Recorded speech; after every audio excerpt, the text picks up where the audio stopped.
But the first step and the first thing that you should be doing is to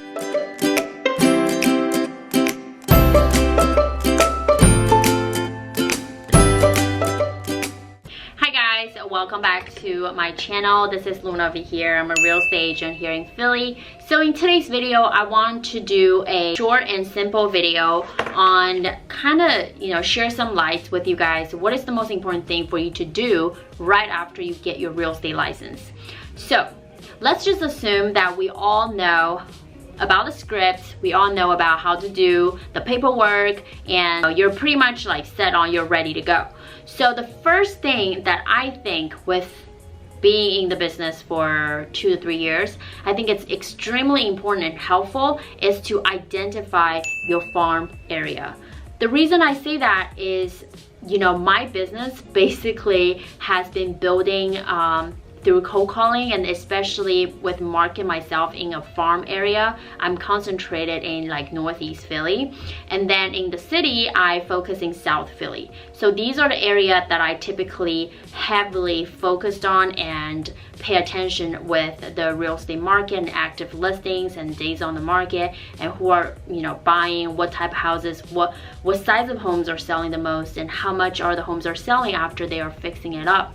So for you guys, I want you to imagine like the preference of you to identify a farm area is, one, it could be somewhere that you grow up, or it could be somewhere that you're currently living in, or it also could be some area that you are thinking about buying or investing in the future.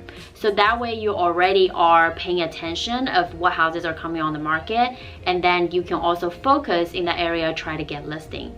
So also a bonus tip I find that's really helpful for me to focus on listing is to be more specific on the home price. So I like to focus more on the houses that are around $250,000 to $300,000 range, $300,000 range, because those are the average home sale price. So a lot more people can afford it, and it stays on the market a lot shorter than if it's a $1 million home, especially in Philly.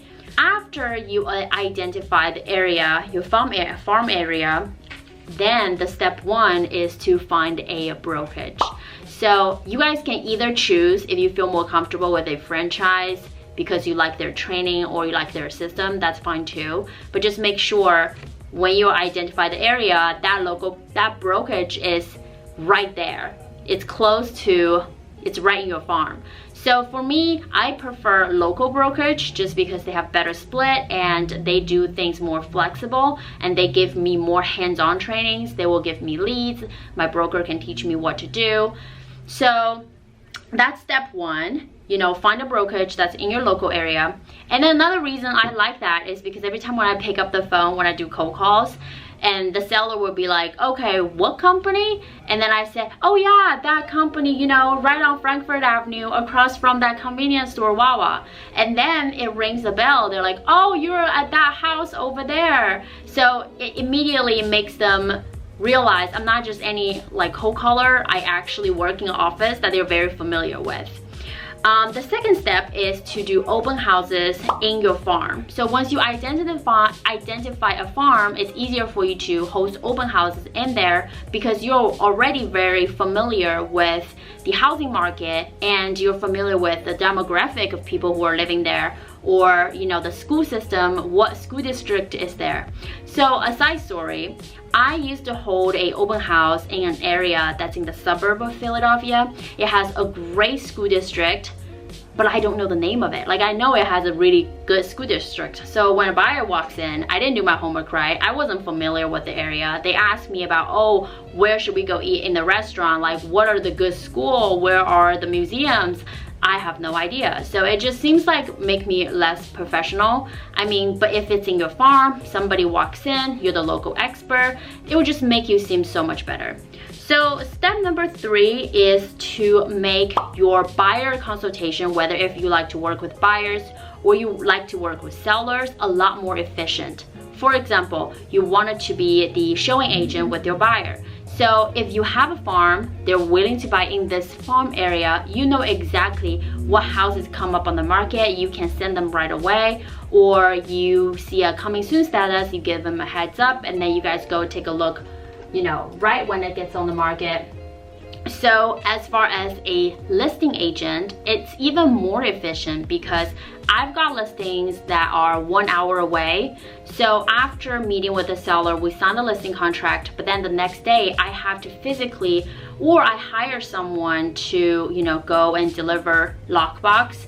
I don't have an assistant right now, so I still am doing those legwork myself, but honestly, I think it's not very efficient because if anything happens to my listing, I would have to physically drive there for like an hour, back and forth, 2 hours out of my day. And you know, I don't want to do that. I want it to be very close by. If seller needs anything, needs any help, or needs help of showing the homes, open the lockbox or something, I can just drive there 5, 10, 15 minutes away. So that's kind of how I like it, you know, as a listing agent.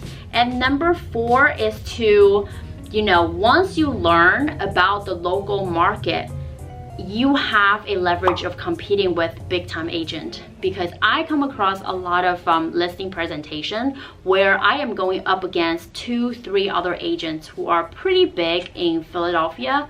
But when I talk to the seller, I tell them, I say, hey, like, I'm not as big as all these agents, but you know what, like, I've sold in the past 12 months, I've sold on this area, this zip code, I've sold over 20 houses, and I just sold one that's 2 blocks to your, you know, the 2 block on the south side, or I've just sold a house, you know, whatever. And my company has sold home in Northeast Philly, over 500 homes in 2019. So all these stats kind of back me up as a local agent, and oftentimes seller will tell me, they say, well, I feel more comfortable working with someone who's local because they know exactly how much my home is worth, and they can give me more insight to help me price it better. Because the last thing you want to do is to price it wrong for your seller. So that costs them to sit on the market for long periods of time. You're doing all the work for free, and your seller are not able to move on with their life. They are being stuck as an expired listing, and that's the last thing you want for yourself and your seller. So last but not least is identifying your farm is going to help you with circle prospecting.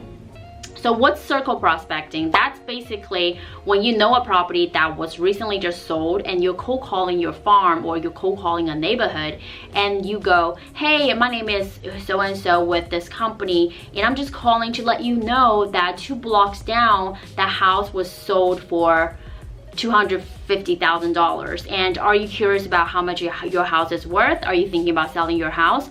So you can go at it with this script, and then just calling street up and down and letting them know that what's going on in this area. So all these, you would have to identify a farm. And I'm telling you guys, especially when you're new, this is the best way to go at it. Like, you know, you should focus on doing this, and then you can set up with your social media account or sphere of influence and set up your mojo dollar. I'll make separate videos on other things that you could do when you're new, but the first step and the first thing that you should be doing is to identify your farm. So thank you guys so much for watching my video. This is Luna over here. Be sure to comment fortune cookie down below, and I will talk to you guys in the next one. Bye.